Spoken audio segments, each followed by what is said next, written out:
ദേശീയ രാഷ്ട്രീയവും വികസനവും സജീവ ചർച്ചയായ കോഴിക്കോട് പാർലമെന്റ് മണ്ഡലത്തിൽ ചൂടുപിടിക്കുകയാണ് തെരഞ്ഞെടുപ്പ് രംഗം.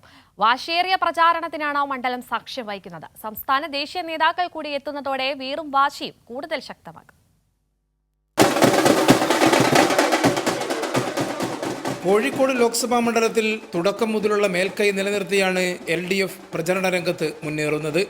ഇടത് സ്ഥാനാർത്ഥി എളമരം കരീമിന്റെ ആദ്യ റൗണ്ട് പൊതുപര്യടനം അവസാന ഘട്ടത്തിലാണ്.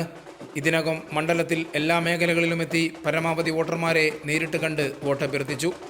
മണ്ഡലത്തിലെ 15 വർഷത്തെ വികസന മുരടിപ്പും കേന്ദ്ര സർക്കാരിന്റെ ജനവിരുദ്ധ നയങ്ങളും പ്രധാന അജണ്ടയാക്കി പ്രചരണം നടത്തുന്ന LDF മണ്ഡലം ഇത്തവണ തിരിച്ചുപിടിക്കാമെന്ന ആത്മവിശ്വാസത്തിലാണ്. 15 വർഷം നഷ്ടപ്പെട്ടു പോയി. അതിനൊരു പരിഹാരം വേണമെന്നവർ ഉറച്ചു കരുതുന്നുണ്ട്. പിന്നെ കേരള ഗവൺമെൻറ് നൽകുന്ന സുരക്ഷിതത്വ ബോധം, പൗരത്വ നിയമ ഭേദഗതി കേരളത്തിൽ നടപ്പാക്കില്ല എന്ന് പറഞ്ഞാൽ നടപ്പാക്കില്ല എന്ന ആ വാക്കുണ്ടല്ല, അത് ജനങ്ങൾ വിശ്വസിക്കുന്നു. അതെല്ലാം ചേർന്നതാണ് LDFന്റെ വിജയത്തിലേക്കുള്ള യാത്ര. സ്ഥാനാർത്ഥി പ്രഖ്യാപനം നീണ്ടുപോയതിനാൽ UDF സ്ഥാനാർത്ഥി MK രാഘവൻ പൊതുപര്യടനം തുടങ്ങിയിട്ടില്ല.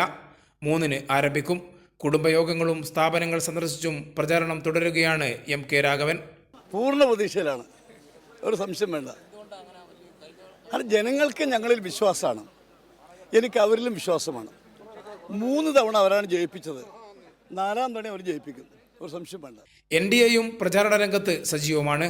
മണ്ഡലത്തിൽ കഴിഞ്ഞ തവണ 1.5 ലക്ഷത്തിലധികം വോട്ട് നേടിയ NDAക്കായി MT രമേശാണ് മത്സരിക്കുന്നത്.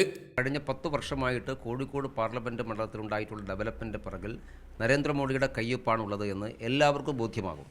അപ്പോൾ അതുകൊണ്ട് ആ വികസനം മുമ്പോട്ട് പോകണമെങ്കിൽ ഇനിയും കോഴിക്കോട് വേറെ മാറാനുണ്ട്. ദേശീയ രാഷ്ട്രീയവും മണ്ഡല വികസനത്തിനുമൊപ്പം 35% ന്യൂനപക്ഷ വോട്ടർമാരുള്ള മണ്ഡലത്തിൽ പൗരത്വ ഭേദഗതി നിയമം സജീവ ചർച്ചയാണ്.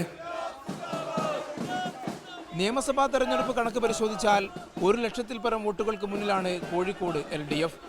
കഴിഞ്ഞ തവണത്തെ അനുകൂല സാഹചര്യമല്ല ഇത്തവണ എന്ന് UDF തിരിച്ചറിയുന്നുണ്ട്. MK രാഘവൻ 4ാം വിജയം ലക്ഷ്യമിടുമ്പോൾ ശക്തമായ മത്സരത്തിലൂടെ മണ്ഡലം തിരിച്ചുപിടിക്കാമെന്ന ആത്മവിശ്വാസത്തിലാണ് ഇടത് ക്യാമ്പ്. ക്യാമറാമാൻ അനിൽ കല്ലേശ്ശേരിക്കൊപ്പം കോഴിക്കോട് നിന്നും AK ലതീഷ്.